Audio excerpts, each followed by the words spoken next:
All right, Coach, less than 3 weeks away from the season opening. Just talk about, if you would, kind of preview the season for us. Yeah, I mean, it's coming quick. Non-conference is going to be quite a bit tougher. Opening at South Dakota State. We've got a tournament in the Virgin Islands, North Texas at home, Santa Clara at home, at UL, at Alabama, Mississippi State on a, basically on the road. So non-conference schedule will be tougher, but I think it'll get us ready for the league. I think the league's going to be a lot better. I think there's 4 or 5 teams that'll all be in the top, 175, 200 in the country when it's all said and done. And so I think that the league's going to get better. So hopefully we'll challenge ourselves in the non-conference, so we'll be more prepared for league play. Last time we heard from you, I believe your words were you only had 2 guys you were comfortable playing. Where are you guys at now? We got a few more than that. We got a few more than that. The poll's going to be released here in just a minute, and you obviously almost unanimous first place selection in the poll. You got 5 guys on the preseason first and second team, 3 on the first team. Just kind of on the first team it's Shoemate, Copeland, and Charles. And then the second team is Garcia and Murray. So just talk about, you've got 3 of those guys are newcomers, 2 of them are on the first team. Just talk about the respect that McNeese has now. I don't know. Look, we got to play the games. Everybody looks good on paper, so we got to play the games. Southeastern was predicted first last year and came in 5th. So, look, you gotta make it happen on the court, and so certainly great. We've progressed to the point where we're predicted that high, and we've got that many good players. So I'm happy for those guys, but at the end of the day, we've got to make it happen. It's not just going to happen because somebody writes it on paper, or somebody says it's supposed to happen, or it looks good on paper. Like, we got to go on the court and make it work and make it happen. And so it's on us, moving forward to make it work. With so many new guys, has there been any surprises? Yeah, Celebonge's been better than we thought. The big kid from Arizona State, he's been really, really good. Been very, very pleased with him. He just gives us a different dimension than those other guys. He's physical, wants to roll, does a lot of his work around the rim. So he's been on the positive side. We'll keep it on the positive side. He's been a good surprise. I asked all 3 of the guys in here if they had any personal goals. Their message was it's all about the team getting to March Madness, and they were all mentioning Sweet 16. But is that kind of the message? It's all about getting there. Yeah, you got to get there first. So we got a long journey. I want to enjoy the journey to get there.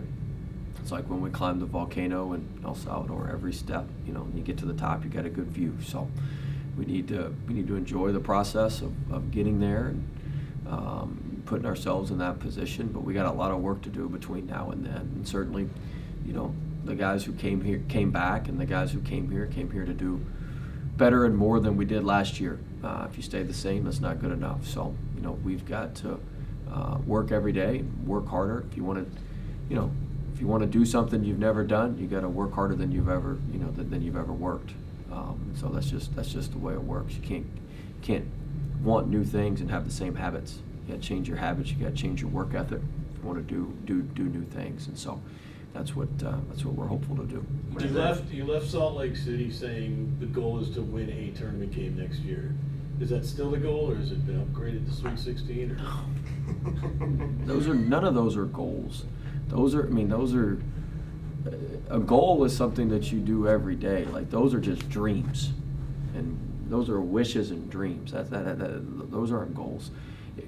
If we get better every day and we work harder than we've ever worked, then wherever that maxes us out at is where it maxes us out. As that maxes us out losing in the conference tournament, we just have to live with that. That maxes us out, losing in the first round, we got to live with that. That maxes us out losing in the Sweet 16, we got to live with that. That maxes out losing in the Final Four, we got to live with that. Whatever it may be, those aren't goals.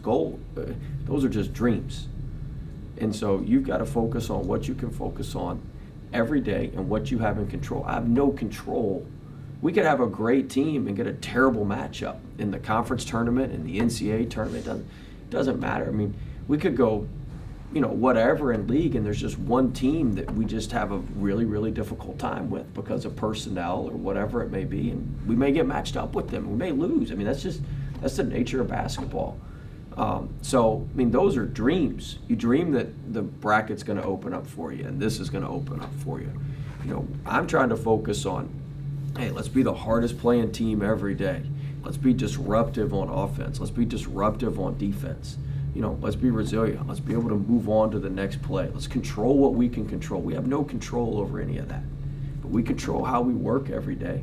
Control whether we can get the ball in the paint and keep the ball out of the paint. Like, we can control that sort of stuff. So let's focus on that. And if we do that stuff at a high enough level, we'll probably like where we are at the end of the year. But if we don't, we're not. Brandon was talking about. What? Nothing. No. Listening. Brandon was talking about coming back playing for you. It felt like it didn't skip a beat for him because he was at LSU with you. What have you seen out of him? Yeah, I mean, look, even the guys who came back last year, this is just their second year with us. So this is his second year with us. So he almost counts in the returner bucket, even though he's new to McNeese. I mean, he's very familiar with what we do things. I think sometimes you think, I sit in here and lie when I tell you that we're not doing anything different than how we did it, how we've done it before. We have the same thing we've done. I mean, he picks right up, and he knows exactly what we're supposed to do, and so it's been good having him, and he's really stepped into more of a leadership role the last month or so. He's been phenomenal, and our team sees him as one of our leaders, both vocally and through how he works, and so. He's really done a good job, but you expect that from a guy who's got some experience. He was with us, and then he's been in a couple other places. Now he's back with us, but he's got the same amount of experience as any of even the returners. Coach, you mentioned about the work, but you still have to go 3 weeks. Where is this team? I mean, what do you like? What are you working on? What do you maybe dislike per se? We'll see. We got our first scrimmage on Saturday. I mean, look, we've been playing against each other for a while. We had the trip to to El Salvador, but we'll see. We need to play against somebody else and see what we look like, see how we react. We still got to get healthy. We got Breed did some work this morning. I think he's very close to being back. Parker be back next week. So we got to get those guys healthy. And just see where we can go, but we're still a work in progress. We're not as good as we can be, but we're not as bad as we were. So we're still moving forward, and we just got to keep that progression. Start of the season, obviously tough, a lot of big matchups. What can you guys learn in those first couple of games? I mean, look, we're thrown to the fire to start on the road in South Dakota against a really good team, back-to-back NCAA tournaments, championship pedigree, played Iowa State really close. So I mean, those are the environments we need to put ourselves into so we can be ready as best we can when we get into conference play. So it'll be a good test for us. We'll see where we are. It'll be a good measuring stick to see where we are. And, whether we win it or lose it, we'll learn a lot about our team, and we'll know a lot about what we need to do moving forward.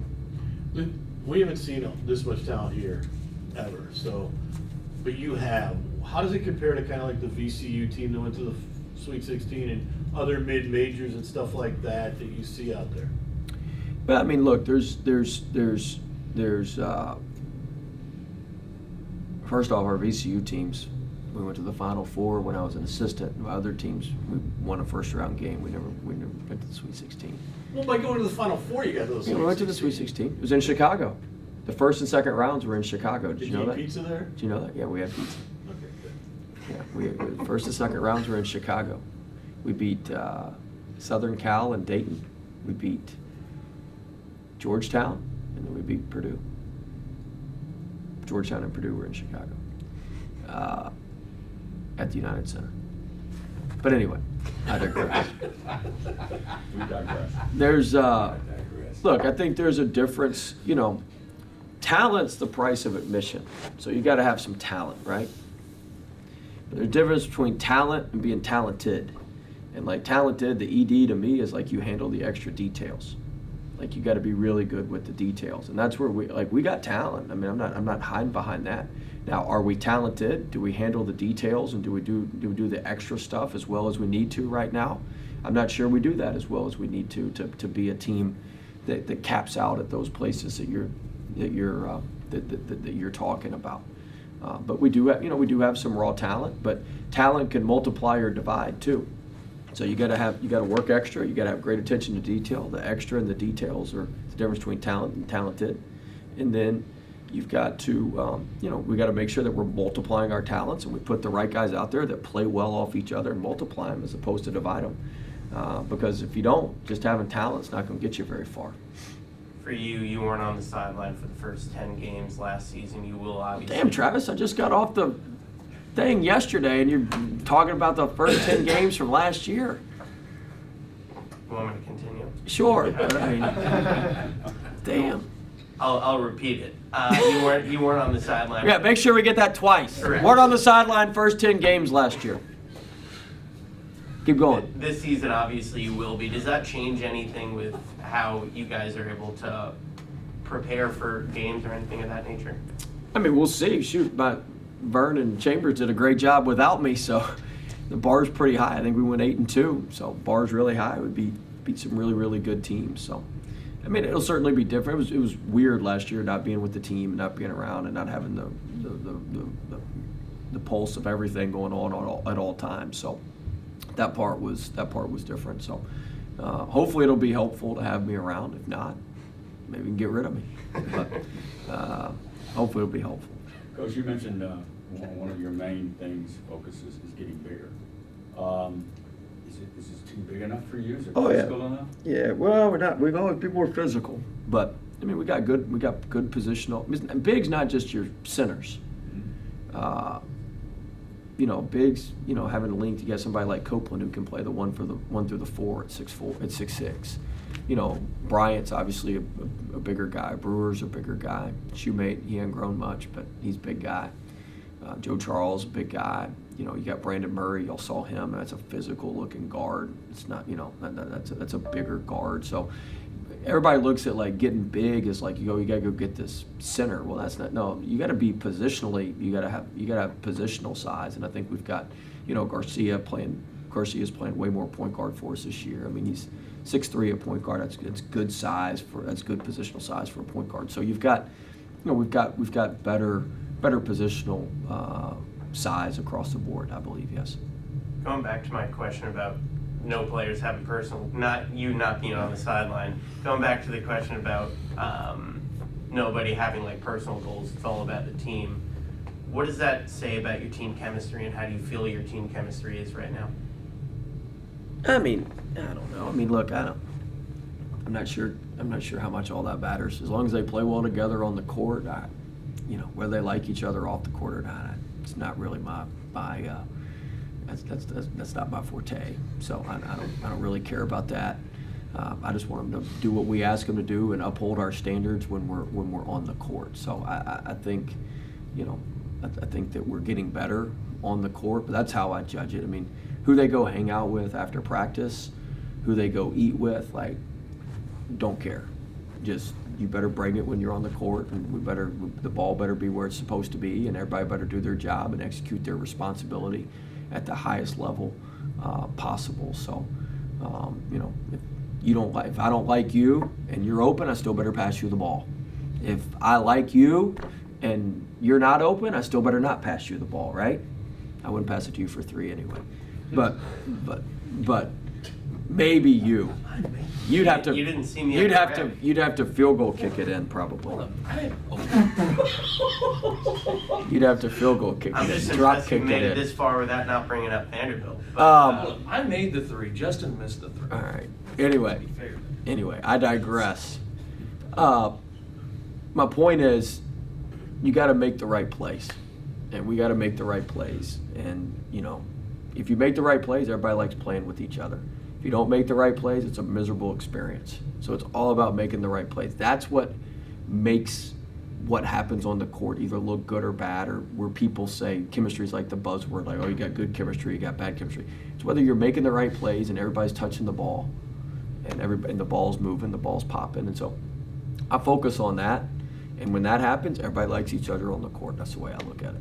We've talked about the road non-conference games, but you got 2 big home conference games as well in Santa Clara and North Texas. What does that kind of do for you guys? Let fans obviously see you guys play good competition. It may be 2 of the best teams that have played in the Legacy. Santa Clara will be the best team that's played in the Legacy. So it'll be a great experience for us. And, you know, look, we want to challenge ourselves at home. Our league, like I said, our league's gotten better now. We're going to have 4 or 5 teams in the top 175, I think, in the country. You know, last year we had 2. Really 1. And so, you know, we've got to get ourselves ready to go. We're going to have a lot tougher home games in non-conference, and, you know, hopefully it'll help us. Those will be, you know, Santa Clara will be a quad 2 game. North Texas will most likely be a quad 2 game. So we need to challenge ourselves to see how we stack up early in the year. And hey, if we stack up great, that's good. We got to keep getting better so we can go to a quad 1 game. But if we don't stack up as well, then we got to get better so we can meet that and then exceed that. And so we've got to have a little bit better measuring sticks, and I think those games will do that. Plus, it's great for our fans. We want to get 2 Division I home games. I think it'll be really good for our fans. You mentioned you got to win games on the floor. Do you think this team, as you know it now, as you know it very well, are going to have to preach that, hey, no, preseason pick number 1, Matt mentioned about the preseason players on the team and then getting votes in the AP poll. Do you anticipate having to really hammer that message to them that it's on paper?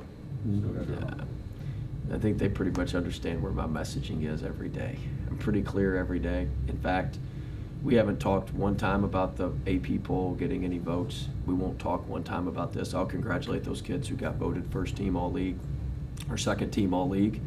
But that'll be the extent of our conversations on any of that. I don't look at it as good. I don't look at it as bad. It is what it is, and then we've got to go out and play to our standards. And if we play to our standards every night and focus on ourselves, then we'll probably like where we are at the end of the year. If we don't, we get caught up on that, then we probably won't. So what the media does is try to create false realities, false narratives. I try to deal in real reality and really what's going on. You like the new jerseys? Christian said they feel like real jerseys now. They look good. I saw them yesterday. I saw the blue ones a week ago when we got them in. I saw them yesterday. They look good. Look good. Stitched. Look good. Look nice. Yes.